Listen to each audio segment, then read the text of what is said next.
Hello bachcho, let's read this given question. So the given question says that the vapor pressure of a pure liquid A and B are 450 and 700 Hg respectively at 350 Kelvin. Calculate the composition of vapor phase if total vapor pressure is 600 mm of Hg and we are having 4 options. तो देखिए बच्चों question में हमें क्या बोला गया है कि हमारे पास दो लिक्विड है A एंड B और उनका जो वेपर प्रेशर है प्योर फॉर्म में वो दिया हुआ है that is 450 mm of Hg and 700 mm of Hg और हमारा जो कंपोजिशन है मतलब टोटल प्रेशर भी हमें गिवन है that is 600 mm of Hg।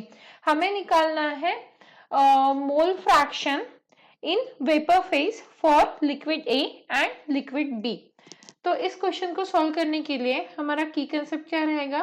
की concept to solve this question is, अब देखिए हमें निकालना क्या है यहाँ पे मोल फ्रैक्शन। तो उसके लिए हमारे पास XA और XB मतलब मोल फ्रैक्शन इन लिक्विड फेज की वैल्यूज होनी चाहिए और उसके बाद हम निकाल सकते हैं वेपर फेज में वैल्यूज। तो इस क्वेश्चन को सॉल्व करने के लिए जो हमारा की कंसेप्ट रहेगा वो रहेगा रॉलेट्स लॉ। अब रॉलेट्स लॉ से क्या पता चलता है हमें?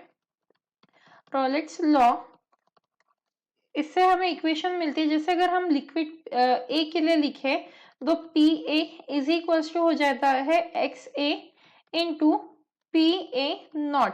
पी ए क्या रिप्रेजेंट कर रहा है?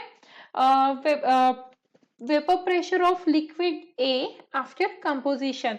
एक्स ए रिप्रेजेंट कर रहा है हमारा mole fraction in liquid phase और पी नॉट ए क्या रिप्रेजेंट कर रहा है? Vapour pressure of liquid A in pure form.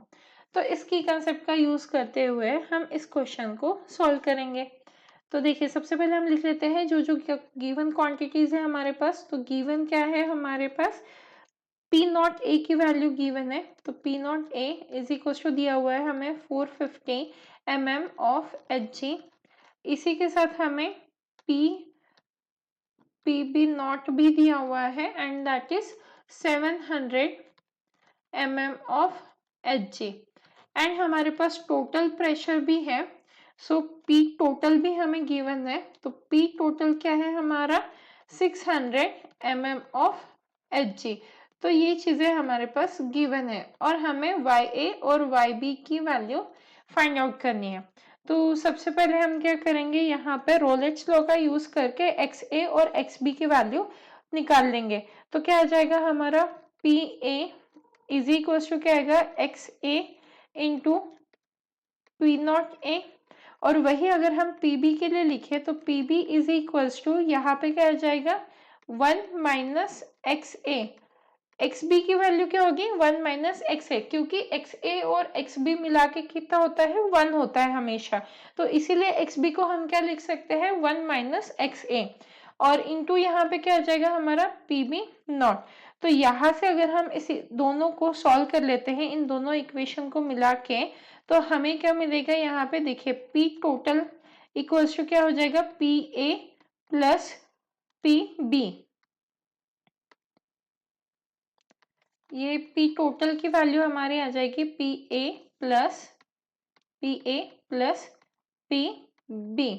अब हम क्या करेंगे? वैल्यूज को सब्स्टिट्यूट करेंगे तो यहाँ पे क्या मिल जाएगा मुझे? P total is equals to PB naught plus PA naught minus PB naught into XA।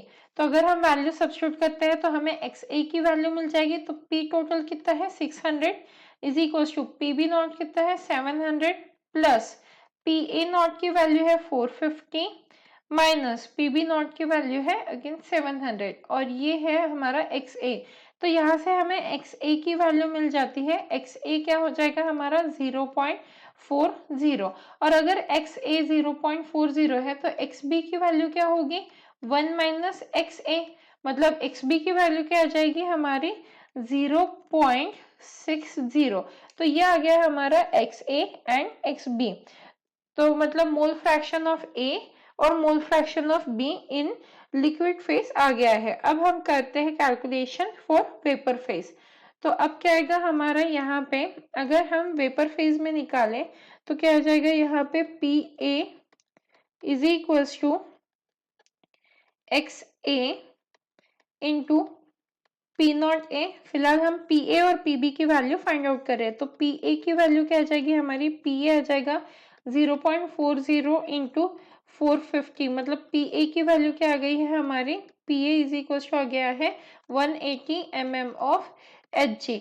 वैसे ही हम पी बी की वैल्यू फाइंड आउट कर सकते हैं, तो P B is equal to आ जाएगा X B into P naught B.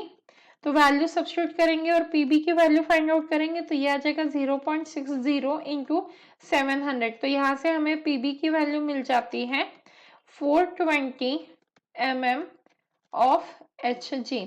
तो पी ए और पीबी की वैल्यू आ गई है। अब हम फाइंड आउट करते हैं मोल fraction of A in vapour phase and mole fraction of be in vapour phase. तो यहाँ पे हम अभी कैलकुलेशन करेंगे मोल फ्रैक्शन, जो हमें फाइंड आउट करना है वाई ए और वाई बी की value. So mole fraction of A in vapour phase, जो किससे रिप्रेजेंट की जाएगी हमारे वाई ए से, तो वाई ए की वैल्यू हम फाइंड आउट करेंगे। तो इसका फॉर्मूला आ जाएगा हमारा P A by P A plus P B. अब क्या करेंगे, हम इसमें वैल्यू सब्स्टिट्यूट करेंगे, क्योंकि हमने अभी जस्ट पी ए और पी बी की वैल्यूज कैलकुलेट की है। तो वैल्यू सब्स्टिट्यूट कर देंगे तो हमें वाई ए की वैल्यू मिल जाएगी। तो ये है Y A is equal to P A by P A plus P B. तो पी ए की वैल्यू आई थी 180 डिवाइडेड बाय 180 प्लस 420। तो ये किसके इक्वल हो जाएगा हमारा 180 बाय 600।